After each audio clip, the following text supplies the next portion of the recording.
C'est parti pour cette première manche de ce scrim de la team Azeri Utopia contre la team Cramoran Followers.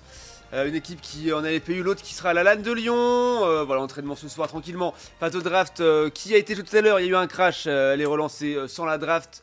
Epic Ban était les Argus et Zacian. Et dans l'ordre, si je me m'abuse, c'était Mew, ensuite Melodelph, Loclas, ensuite Upa, Flagados, ensuite Mentali Muscoto, ensuite Chifours, Gouplin et en dernier Dodrio. Voilà. Petit crash intempestif qui font que... La blague est vraiment hard, ouais, un peu. C'est pour ça que j'étais là en mode, mais c'est vraiment ça le nom. Et il m'a pas répondu. Du coup, j'ai réussi à trouver un vrai nom, parce que j'aurais été bien embêté. Sinon. En tout cas, voilà, c'est parti pour ce scrim. On va passer sur la scène full screen, bien sûr. Voilà. Comme ça, je me cache. D'accord, on peut décaler ça rapidement. Très bien. C'est ok.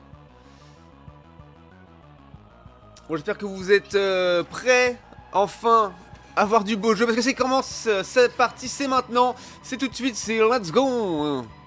Let's get ready to rumble, bien sûr. Et on va se mettre sur place pour commencer tranquillement. Donc voilà, on peut peut-être aller voir ZV sur la bot lane avec son Mew.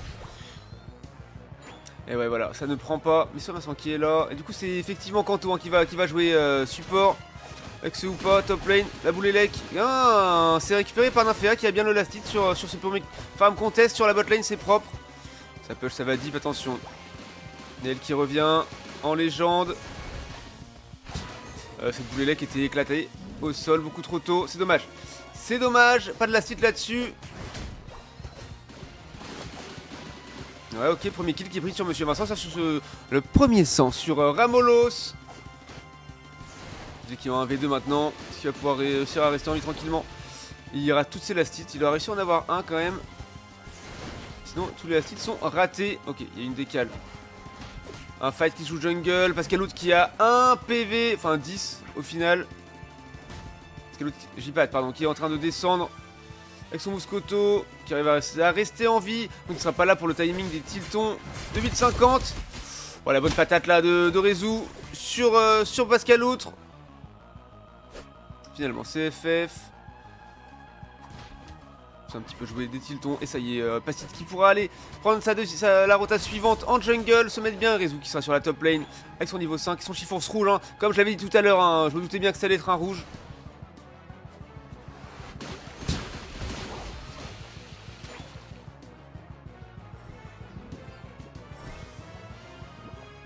Ok, un petit portail de Kanto pour faire une décale là sur la botte.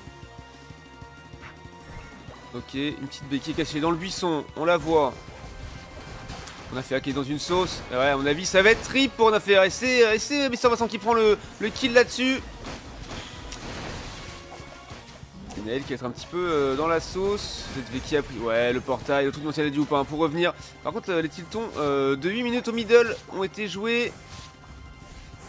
C'est pas Sid qui les a eu, je ne sais pas. Tout le monde a des points, j'ai pas pu voir ce fight.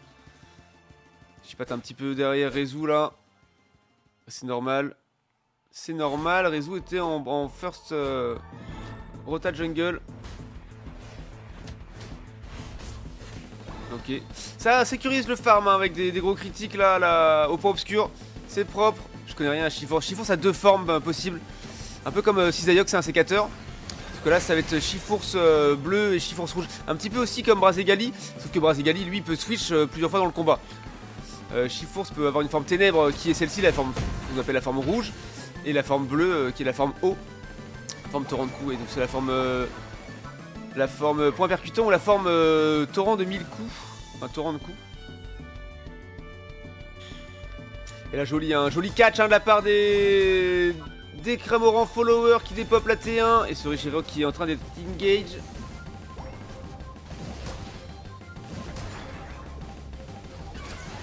Par les Cramoran followers, mais bien conteste quand même par les Azeri Utopia.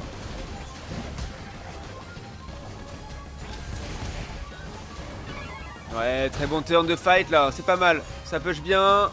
Naël qui concède le kill avec son lock last. Et c'est récupéré par la team Azure Utopia qui aura fait un bon trade là-dessus.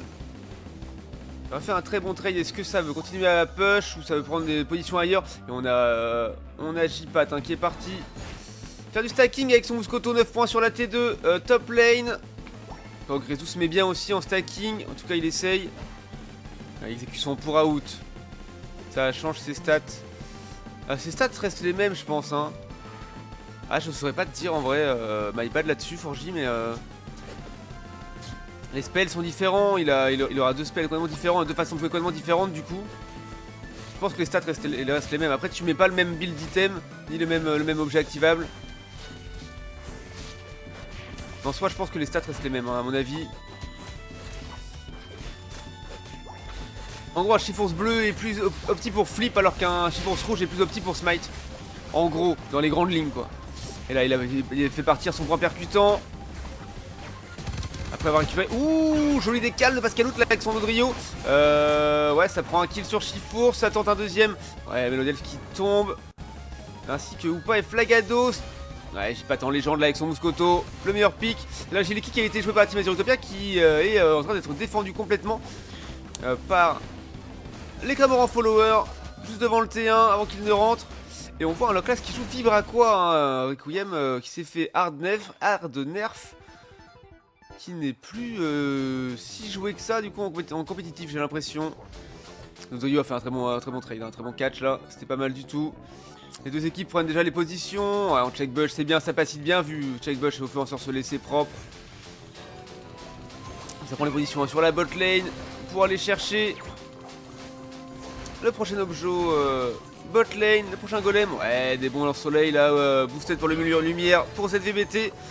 Bon, affaire qui est en légende et qui met des grosses tartines là sur le Flagados. Qui le fait tomber tout de suite.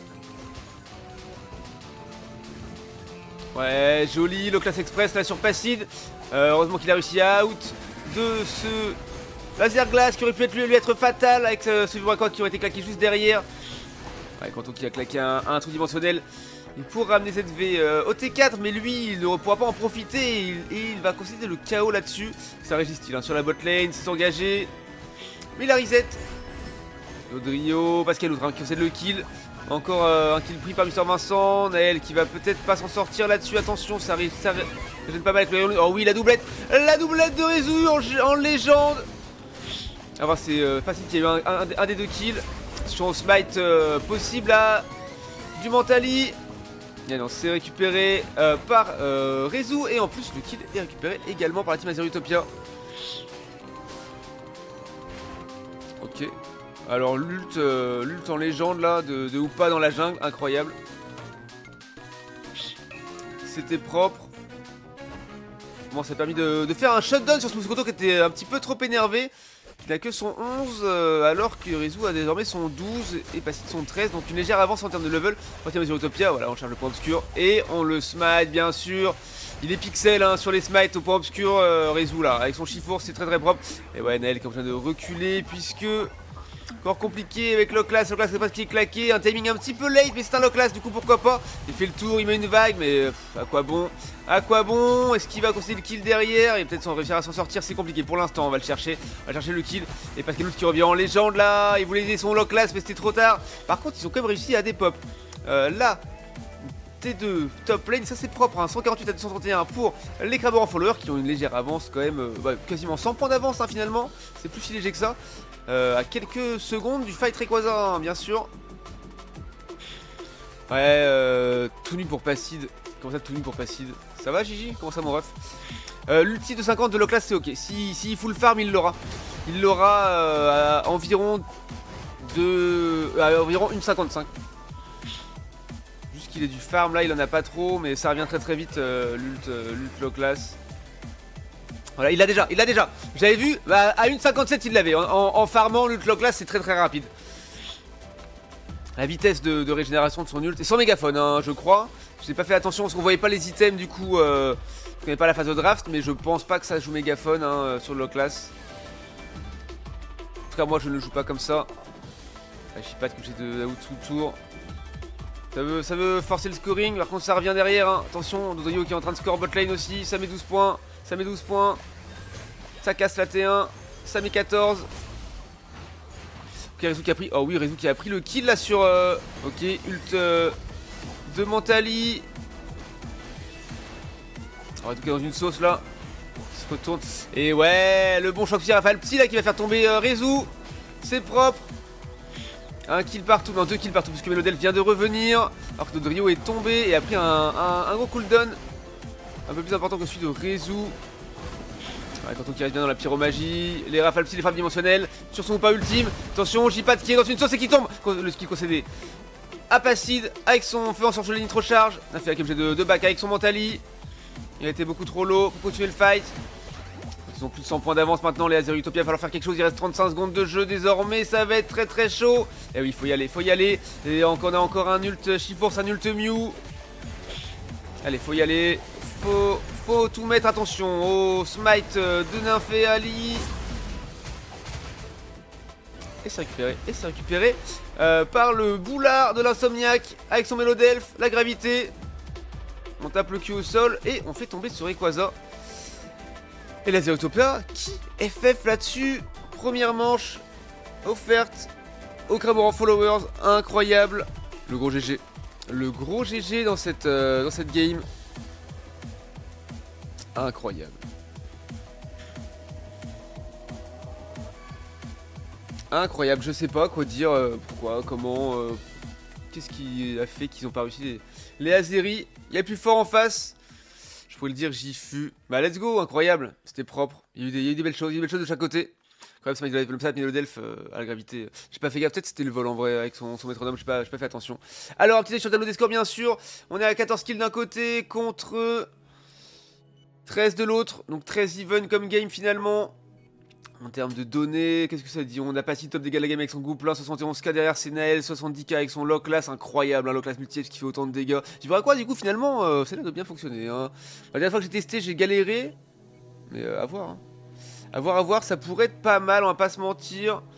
D'ailleurs on a ZV 62k avec son Mew, non c'était Nymphé à 63k avec son Mental, 62k pour ZV avec son Mew effectivement. Et après on est quand même un petit peu bas, Monsieur Vincent 45k avec son Flagados, incroyable. En termes de soins on a 60k pour l'Insomniac avec son Melodel, 38k pour Kanto avec son ou pas. Et à Tankines on a 70k pour Monsieur Vincent Flagados et 66k pour Naël avec son Lockland, 67 pour l'Insomniac d'ailleurs avec son Melodelf également. Voilà pour cette game, let's go. Rendez-vous en deuxième manche bien sûr.